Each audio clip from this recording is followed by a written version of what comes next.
The story's opening scene thrusts the audience directly into Claire Bennett's emotional turmoil, establishing the rawness of her current state. At 29, she faces the stark reality of her life unraveling in the most personal and public way possible. Her divorce has just been finalized, and she is exiting the courthouse with tears threatening to fall. The betrayal by Ryan, her husband, compounded by the infidelity with her closest friend, creates a layered sense of humiliation, heartbreak, and disbelief. By choosing this moment as the story's entry point, the narrative ensures that the audience immediately empathizes with Claire. Her pain is not abstract or secondary, it's visceral and intimate. The camera, or in a literary sense, the narrative lens, might linger on her trembling hands clutching the divorce papers or her face, wet with tears, yet forcing a polite smile for her younger sister, conveying both her composure and her internal collapse. These small gestures highlight the dichotomy of human emotion, how someone can appear functional on the outside while their inner world is crumbling. This choice creates an instant emotional hook because viewers or readers instinctively resonate with loss, betrayal, and the vulnerability of seeing someone at their lowest. It establishes Claire not merely as a character, but as a figure whose suffering demands attention and whose journey will matter deeply to the audience. Once Claire escapes the public eye of the courthouse and retreats to her car, the narrative emphasizes her isolation. Here, the tears she held back erupt unchecked, marking a crucial transition from public composure to private devastation. The audience witnesses her solitude and is confronted with the fact that her support systems have crumbled. Friends who were once considered steadfast confidants are implicated in betrayal, making trust appear like a fragile illusion. Her younger sister provides a fleeting sense of support, but even this connection cannot fully mitigate the enormity of Claire's heartbreak. This moment crystallizes the character's internal conflict, a profound disillusionment with love and human relationships. The opening scene is therefore not just about a failed marriage, it's about the collapse of Claire's perception of stability, trust, and emotional safety. By focusing on her immediate emotional responses, sobbing, gripping the steering wheel, or whispering bitterly to herself, the narrative anchors the audience in her psychological state. This immersive experience fosters empathy, while subtly foreshadowing the personal growth and resilience that will emerge later. The audience is left wondering, how does one rebuild when every foundation they believed in has been shattered? The purpose of this opening incident is not simply to portray grief, but to establish the central conflict that will drive the narrative forward. Claire's belief that love is a lie becomes the thematic anchor around which the story revolves. By showcasing her at the nadir of emotional collapse, the audience immediately invests in her struggle, seeking to understand how she will navigate a world that now seems treacherous and untrustworthy. This hook functions on multiple levels. It draws viewers in through visceral emotional engagement, introduces the primary antagonist dynamics, Ryan and the betrayal, and sets the stage for Claire's journey toward self-discovery and empowerment. The opening does not provide resolution. Instead, it poses unspoken questions. How can Claire reclaim trust? Can she find love again, either within herself or with another? By beginning the story at such a raw, painful moment, the narrative creates urgency and tension. The audience experiences her despair intimately, feeling the weight of her loss, yet senses the possibility of transformation. This delicate balance between immediate emotional impact and the promise of future development ensures that the hook is not only memorable but compelling the audience to follow Claire's journey to see how she confronts, endures, and ultimately rises from her heartbreak. Before the heartbreak, Claire Bennett was the embodiment of vibrancy and ambition. A talented architect, she found joy in both her profession and the small pleasures of life, often seen sketching building designs in bustling cafes while sipping her favorite latte. Her laughter was frequent and genuine, filling the spaces she inhabited with warmth. Friends admired her creativity and optimism, and her passion for architecture reflected her belief in constructing not just buildings, but meaningful, purposeful experiences in life. These flashbacks serve as a stark contrast to her present, highlighting the depth of the transformation she undergoes due to betrayal.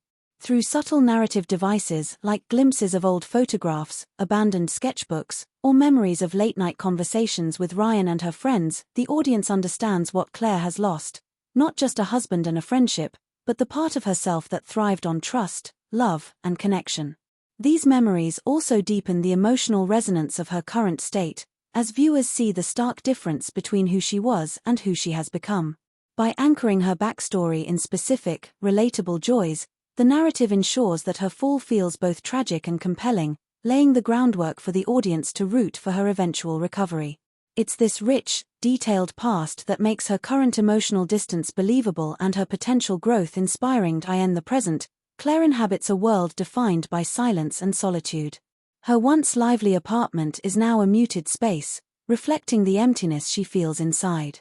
She lives alone, avoiding gatherings and interactions that might remind her of what she has lost or force her to confront the vulnerability she desperately wants to ignore. Work becomes her refuge and her distraction. She immerses herself in architectural projects with meticulous focus, using deadlines and designs as shields against emotional exposure. Even her interactions with others are filtered and distant, as if she exists behind an invisible wall of self-protection. This period of isolation underscores her internal struggle. While she hides from the world, the pain remains ever present, gnawing at her self-worth. Her avoidance of social connections and her relentless work ethic also serve as a coping mechanism, a way to convince herself that moving forward means erasing the past. Yet, this coping comes at a cost. She pushes away potential sources of comfort and healing. By portraying her present reality in rich detail, the quiet apartment, empty cafes she once loved, and the slow, lonely evenings spent sketching in isolation, the audience is immersed in Claire's psychological landscape. This contrast between her past exuberance and her current withdrawal intensifies the stakes of her journey and builds empathy for her struggle. The presence of supporting characters subtly illuminates Claire's emotional state while foreshadowing potential growth. Emma, her younger sister at 26, is protective and caring, yet she repeatedly encounters the impenetrable walls Claire has built around herself. Emma's concern and gentle persistence reveal both the depth of familial love and the limits of influence when someone is consumed by grief and distrust. At work, Michael, a 32-year-old colleague with a calm and observant demeanor, notices Claire's quiet sadness but approaches her with patience and empathy rather than intrusion. His subtle acts of kindness, offering coffee, leaving encouraging notes, or noticing her small accomplishments, introduce a counterbalance to her isolation and hint at the possibility of rebuilding trust and connection. These relationships, though currently peripheral, are essential in setting up the narrative's central theme. Claire no longer believes she deserves happiness. The audience perceives her skepticism toward joy not as cynicism but as a wounded protective mechanism. Through these interactions, the story demonstrates that while Claire's world has narrowed, the seeds of hope and human connection remain, waiting for the right moment to catalyze her emotional awakening. This careful setup ensures that when she eventually begins to rediscover self-worth and trust, the journey feels earned, nuanced, and emotionally satisfying.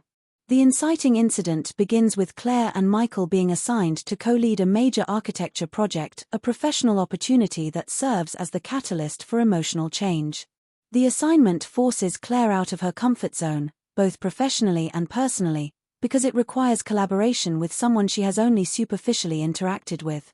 Her workaholic tendencies and protective emotional walls make her wary of partnerships, especially when vulnerability is subtly involved. Michael, calm and observant, notices her perfectionism and quiet frustration, yet approaches the collaboration with patience rather than criticism. This professional engagement becomes more than just a work assignment. It creates an intimate environment where Claire's vulnerabilities are gently exposed. Late nights in the office, reviewing blueprints, and sketching designs provide a backdrop for subtle human connection. In these moments, the audience sees Claire not just as the wounded woman of her present but as a creative professional with talent and passion, temporarily overshadowed by grief. The professional stakes mirror the personal stakes. Just as she must trust Michael to co-lead the project successfully, she is simultaneously being nudged toward the possibility of trusting someone emotionally again. By situating the inciting incident within a professional setting, the story cleverly intertwines Claire's career ambitions with her emotional awakening, ensuring that the narrative momentum is driven by both personal and external challenges. The spark occurs during a late evening when Claire struggles with a complex drawing. Frustration mounts as her perfectionism collides with fatigue and self-doubt, making her feel trapped in her own limitations. Observing her struggle, Michael spontaneously sketches a playful, exaggerated version of her design and holds it up with a teasing grin. The humor is unexpected and disarming, producing the first genuine smile Claire has allowed herself since the divorce. This moment is significant because it breaks through the emotional armor she has carefully constructed. Her laughter is spontaneous, not forced, signaling a shift in her willingness to engage with another person on a personal level. The audience experiences a subtle yet powerful emotional release alongside Claire, recognizing this as the first real crack in her isolation. The scene underscores Michael's role as a gentle catalyst. He doesn't fix her pain or solve her problems, but he introduces lightness and joy into her carefully regulated world. This small, seemingly trivial act, laughter at a playful sketch, plants the initial seed of connection that will grow into trust, affection, and eventually love. It illustrates that emotional breakthroughs often begin with simple, human moments rather than dramatic gestures. Following this spark, Michael invites Claire for coffee, an invitation she instinctively resists. Her hesitation reflects her deep-seated fear of vulnerability and her belief that she no longer deserves happiness. Yet, beneath her resistance, something stirs, a subtle curiosity, a fleeting recognition that companionship can be safe, enjoyable, and unthreatening. This turning point is critical. It is not a grand romantic moment, but a quiet, tentative step toward emotional reawakening. By juxtaposing Claire's cautiousness with Michael's gentle persistence, the narrative emphasizes that healing is incremental and relational. The inciting incident's purpose is therefore twofold. It advances the plot by introducing a pivotal relationship and simultaneously sets up the thematic journey of rediscovery, trust, and joy. Michael becomes the man who will, over time, teach Claire how to smile again, but the story ensures that this process feels earned, organic, and authentic. The audience is left invested in seeing how Claire navigates this delicate balance between self-protection and the tentative opening of her heart. In this way, the inciting incident is both plot-driven and emotionally resonant, propelling the story forward while deepening character development. As the story progresses, Claire finds herself caught in an internal struggle between self-protection and the quiet warmth Michael offers. Years of betrayal and loss have ingrained in her an instinct to guard her heart, and every act of kindness from Michael challenges that armor. He doesn't overwhelm her with grand gestures or overt declarations. Instead, he consistently shows up in subtle, meaningful ways, leaving her a favorite coffee, noticing her small triumphs at work, or offering a listening ear when she speaks more than usual. These actions, though gentle, are persistent, and they gradually chip away at the walls Claire has meticulously constructed around herself. The audience can feel her tension, the simultaneous desire to lean in and the fear of being hurt again. This push-and-pull dynamic creates compelling dramatic tension because it mirrors real-life emotional hesitations. Trust is earned slowly, and vulnerability comes with risk. Every moment Michael shows empathy or support acts as both a comfort and a challenge to Claire's guardedness.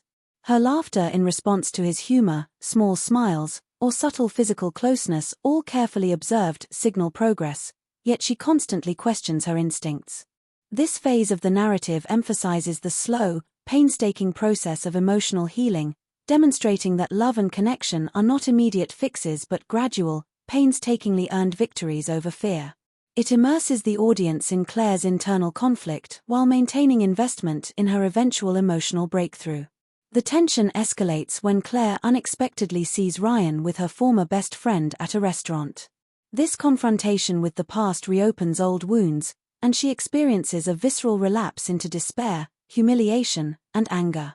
The encounter forces her to confront emotions she has attempted to suppress, triggering self-doubt and an instinct to retreat from intimacy entirely. The audience feels her disorientation and emotional pain. Her mind races, questioning her judgment and the reliability of others, including Michael. In the immediate aftermath, she projects her fear onto him, doubting if someone as kind and attentive as Michael could truly exist without ulterior motives. This relapse illustrates the fragility of Claire's emotional progress and reinforces the story's theme of trust after betrayal. It's a pivotal moment because it externalizes her internal struggle, how past trauma can interfere with present opportunities for connection. The narrative uses this emotional pushback to deepen both Claire's character and the audience's engagement. By presenting a believable obstacle, the story ensures that her eventual emotional growth is earned rather than convenient, creating tension and anticipation for the next phase of her journey.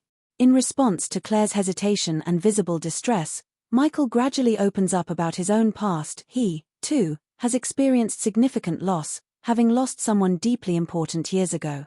This revelation humanizes him further and creates a contrast to Ryan's selfishness and betrayal.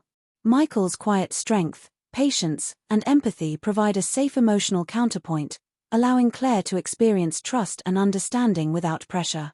The audience witnesses her emotional push and pull. She feels a growing attachment and admiration for Michael, yet fear and insecurity hold her back from acknowledging her feelings openly.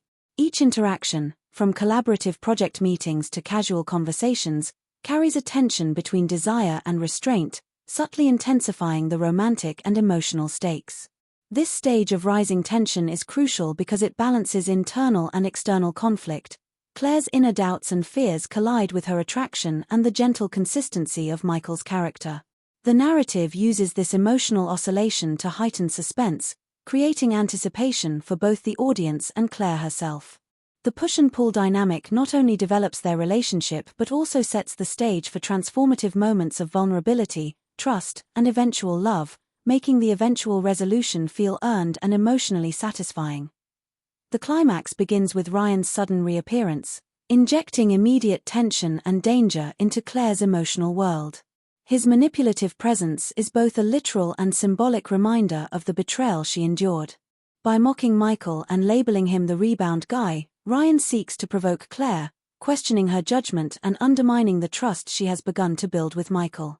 The confrontation is carefully constructed to heighten stakes. It forces Claire to relive humiliation, anger, and grief in real time, threatening the stability she has worked hard to regain. The audience feels the intensity of this moment not only through dialogue but through Claire's visceral reactions, her rapid heartbeat, clenched fists, and internal struggle to maintain composure. This explosive confrontation serves as the ultimate test of Claire's emotional growth. It's not just about facing Ryan but confronting the lingering power he once held over her self-worth. Through this encounter, the story transforms a past antagonist into a present challenge, testing how far Claire has come since the betrayal. By contrasting Ryan's selfishness with Michael's calm presence, the narrative visually and emotionally frames the difference between toxic influence and supportive partnership. This scene is the culmination of rising tension, forcing Claire into a high-stakes emotional crucible where her choices will define her identity and future relationships. At this critical juncture, Claire must make a conscious decision. Will she let Ryan's manipulative words and past betrayal dictate her emotions again, or will she assert her autonomy and self-worth? This choice is the narrative fulcrum of the climax because it externalizes the internal conflict that has been building throughout the story. Every step Claire takes toward standing up for herself represents a victory over fear, pain, and self-doubt. The audience feels the weight of this moment, recognizing that her response is less about revenge and more about reclaiming power over her own life. Instead of collapsing into tears or allowing anger to control her actions, she channels her emotions into a decisive and assertive statement, declaring, "You broke me once. But you don't own me anymore." These words mark a pivotal shift. Claire transforms from a reactive character, shaped by the trauma of betrayal, into a proactive individual asserting her dignity and strength. This choice demonstrates that the narrative payoff is earned, not contrived. The audience experiences catharsis alongside Claire as she exercises control over her life, symbolically severing the hold her ex-husband once had over her emotions. Michael's presence during the confrontation is vital, yet deliberately understated. He does not intervene or attempt to shield Claire from Ryan's aggression. Instead, he stands beside her silently, offering support through presence rather than action. This subtle role reinforces the story's thematic message. Personal empowerment cannot be granted by another, it must be claimed. By witnessing Michael's quiet solidarity, Claire gains the courage to confront Ryan on her own terms, further solidifying the trust and emotional bond she has begun to build with him. The audience sees the contrast between Ryan's manipulative aggression and Michael's calm, respectful support, highlighting the qualities of a healthy, supportive relationship. This moment also reinforces Claire's evolution. She no longer needs external validation or rescue, she has internalized strength and agency. The climax's twist, Claire reclaiming control while Michael quietly affirms her autonomy, creates a satisfying emotional payoff, combining empowerment, closure, and romantic promise. It elevates the story from a tale of heartbreak to one of resilience, trust, and personal triumph, leaving the audience invested in the resolution while emphasizing the narrative's central themes of self-worth, healing, and authentic connection. The resolution begins by showing Claire reclaiming her identity and passions, marking a significant transformation from the guarded, heartbroken woman introduced at the story's start. Picking up her sketchbook again symbolizes not only her return to architecture but also the revival of her sense of joy and creativity, elements that were suppressed by betrayal and grief. The act of sketching is portrayed as therapeutic, allowing her to reconnect with the part of herself that thrived on creation, exploration, and self-expression. Her laughter returns gradually, not as a forced or superficial expression but as a genuine reflection of her renewed emotional vitality. These moments of rediscovery are deliberately small and personal, savoring a morning coffee while drawing, catching the sunset while walking through the city, or sketching details of buildings that inspire her. This approach emphasizes that healing is incremental, lived through everyday acts rather than sudden epiphanies. The audience witnesses Claire's growth as an organic process, fostering empathy and satisfaction. By focusing on her self-directed choices, the narrative reinforces the thematic message: empowerment comes from embracing one's passions, asserting autonomy, and allowing joy back into life. Claire's renewed confidence and authenticity create a foundation for her future relationships and personal growth, demonstrating that strength is built through self-awareness and intentional living rather than dependency on others. Parallel to her personal growth, Claire's relationship with Michael evolves slowly and organically. Their bond is characterized by small, intimate joys rather than grand gestures or dramatic declarations. Coffee walks, shared sketches, quiet nights spent reviewing projects, and playful teasing form the core of their connection, emphasizing trust, companionship, and emotional safety. Michael's role is not to rescue Claire but to accompany her, providing stability and gentle support that allows her to feel seen and appreciated. The pacing of their relationship mirrors her internal healing process. As she rebuilds trust in herself, she gradually opens to connecting with another person without fear or hesitation. Each interaction reinforces mutual respect, shared creativity, and enjoyment of simple pleasures, demonstrating that authentic intimacy grows from understanding and patience rather than urgency or pressure. The audience observes the subtle deepening of emotional bonds, which feels earned and satisfying because it aligns with the story's emphasis on realism, emotional nuance, and personal growth. This slow-build romance underscores the narrative's central theme: meaningful relationships arise when individuals are whole and self-aware, not when they seek validation or salvation from others. By the resolution, Claire realizes that Michael is not her savior but a companion who reminds her how to live fully and authentically. This distinction is crucial. Her empowerment is not dependent on another person's actions but emerges from her own choices and resilience. Michael's presence supports and complements her growth, highlighting the importance of healthy, balanced relationships where mutual respect and shared experiences foster connection rather than dependency. Claire's emotional healing is illustrated through both internal reflection and external behavior. She laughs freely, makes independent decisions, engages fully with her work, and experiences joy without guilt or hesitation. The audience sees that her journey has transformed her perspective. Love is no longer an external validation or measure of self-worth but a shared experience that enhances life already being lived intentionally. By concluding with this sense of empowerment, the story delivers emotional closure while maintaining narrative authenticity. The arc demonstrates that overcoming betrayal and grief requires a combination of self-discovery, consistent effort, and supportive companionship. Claire's evolution into a confident, joyful, and self-assured individual not only resolves the central conflict but leaves the audience with a resonant message about resilience, personal agency, and the quiet power of love rooted in respect and shared growth. The story's emotional close begins with Claire settling into her new sunlit office, a physical manifestation of her regained independence and personal growth. The office is not just a workspace, it's an intimate reflection of her identity, decorated with sketches, designs, and small objects that speak to her creativity and personality. Among these, a framed version of Michael's first playful sketch sits on her desk, symbolizing the subtle yet profound impact he has had on her life. This detail is deliberate. It is a nod to the moments that helped her rediscover joy and laughter without implying dependence. The sunlight streaming through the windows mirrors her internal state, bright, warm, and open, highlighting how far she has come from the darkness of heartbreak and betrayal. This quiet beat is essential because it grounds the story in realism.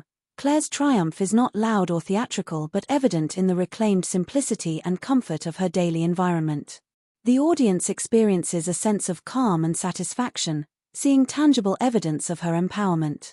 The scene emphasizes that personal victory and emotional healing often manifest in ordinary, everyday moments rather than grand gestures. By starting the close in this quiet, reflective space, the narrative allows the audience to absorb the journey's transformation, setting the stage for the symbolic gestures and relational warmth that follow. Claire's act of donating her wedding dress provides powerful symbolic closure. The dress, once a representation of expectations, love, and societal pressure, is now released with a note: "May this dress bring someone joy, not chains." This gesture represents her liberation from past attachments and the emotional weight of betrayal, asserting her agency and control over her narrative. By choosing to let go of a symbol tied to pain, she physically and emotionally severs ties to a past that no longer serves her, creating space for personal fulfillment and authentic relationships. This act resonates on multiple levels. It reflects self-compassion, generosity, and a clear delineation between the life she once thought she would have and the life she now chooses. The audience recognizes this moment as both cathartic and meaningful, experiencing the same sense of relief and emotional release as Claire. Symbolism is reinforced subtly. The dress is not destroyed or discarded in anger but carefully given away, signaling maturity, grace, and thoughtful reflection. Through this closure, the story communicates that healing is not about erasing the past but reframing it, extracting lessons, and reclaiming joy. It also reinforces the thematic message: happiness and empowerment are found through intentional choices rather than external validation. The final scene, set outside a cafe, captures Claire and Michael in a simple, tender moment that encapsulates the story's emotional resolution. Claire sketches while Michael quietly sets a cup of coffee beside her, a gesture that is supportive yet non-intrusive. Importantly, her smile is not directed at him in dependency but reflects her personal joy and self-assurance. She has found herself again. The scene conveys that while companionship and love can enhance life, they are not the source of Claire's happiness. Her empowerment is self-derived. The audience is left with a sense of realism and hope. Relationships can be gentle, nurturing, and grounding without rescuing or overshadowing personal growth. By combining visual intimacy, symbolic objects, and understated relational dynamics, the narrative delivers catharsis that is both emotionally satisfying and believable. The ending balances closure and openness, suggesting that while Claire has healed, life's possibilities remain dynamic. Audiences leave with emotional release, inspired by her resilience, and reassured that joy and self-discovery are attainable even after profound betrayal. The story concludes on an uplifting yet authentic note, affirming the central themes of empowerment, emotional growth, and the transformative power of small, meaningful human connections.